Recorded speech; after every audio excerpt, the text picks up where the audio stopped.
Hi friends प्रतिदिनेर मतो आजकेरो चले एलाम नतून एकटी रेसिपि निये एकदम मुचमुचे और रसालो रसालो एकटा पाता पिठार रेसिपि निये एटा बानानो खूबई सहज जे केउ देखले एकबारेई बानिये फेलते पारबे। ताहले चलुन रेसिपिटी देखे निन। आमी एखाने शुधुमात्र मयदा दिएई पिठाटा बानिয়েছি। आमी निये निচ্ছি एखाने 1.5 কাপ परिमाण मयदा। আপনারা কম বেশি করে নিতে পারেন, ময়দা জায়গায় আটাও নিতে পারেন। দিয়ে দিলাম স্বাদ অনুযায়ী লবণ, সেই সঙ্গে এখানে দিয়ে দিচ্ছি 1/4 কাপ সাদা তেল। এখন শুকনো উপকরণগুলোকে হাত দিয়ে এভাবে খুব ভালোভাবে মিক্স করে নিচ্ছি। তারপর এখানে জল দিয়ে সফট একটা ডো তৈরি করে নেব। এই ডোটা খুব বেশি শক্ত হবে না, মোটামুটি একটু নরম টাইপের ডো তৈরি হবে। এই যে দেখুন আমি ডোটাকে তৈরি করে নিচ্ছি। কতটা নরম আপনারা দেখেই বুঝতে পাচ্ছেন। এখন এখান থেকে কিছুটা পরিমাণ কেটে এগুলোকে আমি বেলে নেব। তার জন্য আগে যেটার প্রয়োজন সেটা তৈরি করে নিচ্ছি। এখানে নিয়েছি 2 চামচ কর্নফ্লাওয়ার, দিয়ে দিয়েছি 1/2 কাপ তেল। খুব ভালোভাবে এটাকে মিক্স করে নেব যাতে এর মধ্যে কোনো রকমের কোনো লাম্পস না থাকে। মূলত আমরা এই মিক্সচারটা দিয়েই কিন্তু পিঠাটা তৈরি করব।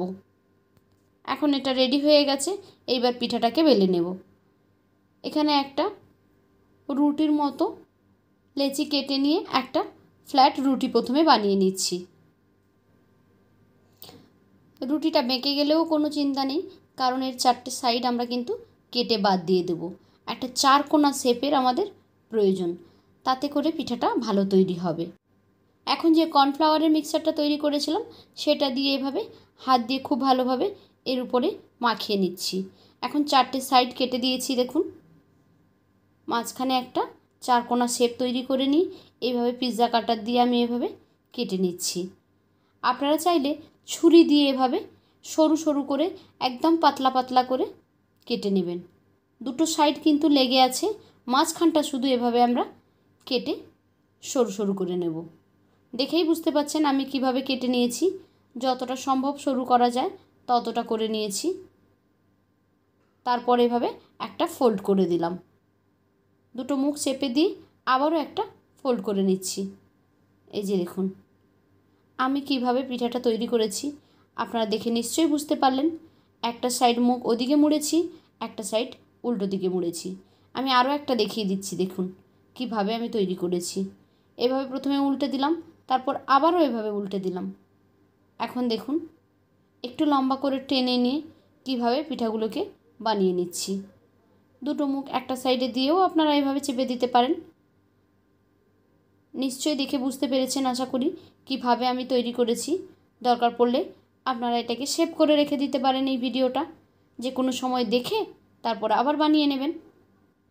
এখন সবগুলো এখানে আমি একই রকমভাবে তৈরি করে নিয়েছি।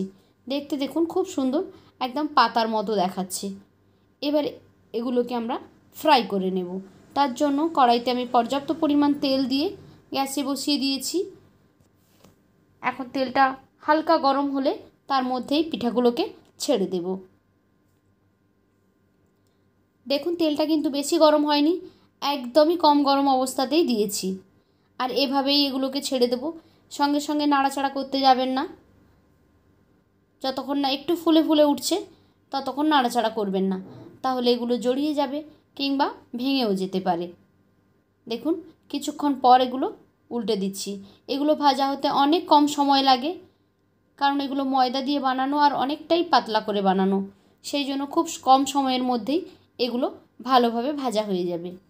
এই যে ভাজাগুলোকে এখন আমি উঠিয়ে নিচ্ছি।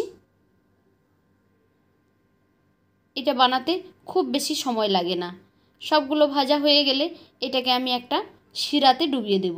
আপনারা চাইলে এটা এভাবে নোনতা রেখেও খেতে পারেন। এখন একটা প্যানে দিয়ে দিয়েছি চিনি আর দিয়ে দিলাম গুড়। চিনি আর গুড় মিলিয়ে আমি এখানে একটা শিরা তৈরি করে নিচ্ছি। আপনারা চাইলে শুধু চিনি দিয়ে আর জল দিয়ে শিরাটা কিন্তু তৈরি করে নিতে পারেন। শিরাটা যখন একতার মতো হয়ে যাবে তখন আমরা গ্যাসটা বন্ধ করে দেব। আপনারা একবার চেক করে দেখে নেবেন হাত দিয়ে, যদি হাতে একটা তারের মতো শেপ আসে তাহলে বুঝবেন শিরাটা আপনার তৈরি হয়ে গেছে। এখন হালকা গরম থাকা অবস্থায় এই পিঠাগুলোকে এর মধ্যে দিয়ে দিচ্ছি। এই পিঠাগুলোকে শিরাতে ডুবিয়ে রাখতে হয় না বেশিক্ষণ, একটু ডুবিয়ে নিয়ে তুলে নিলেই কিন্তু হয়ে যায়। তো আমি এগুলোকে এভাবেই তুলে নিচ্ছি। সবগুলো পিঠা আমার এখানে রেডি হয়ে গেছে। তো কেমন লাগলো আপনাদের কাছে আজকের এই রেসিপি? যদি ভালো লেগে থাকে তাহলে লাইক, কমেন্ট অ্যান্ড শেয়ার করবেন। আর এই রকমই সহজ সরল রেসিপি পেতে আমার চ্যানেলটিকে সাবস্ক্রাইব করে বেল আইকনে ক্লিক করে নোটিফিকেশান অন করে দেবেন।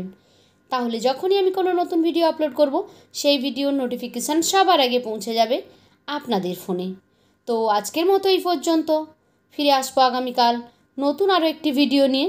ততক্ষণ সবাই ভালো থাকুন। টাটা।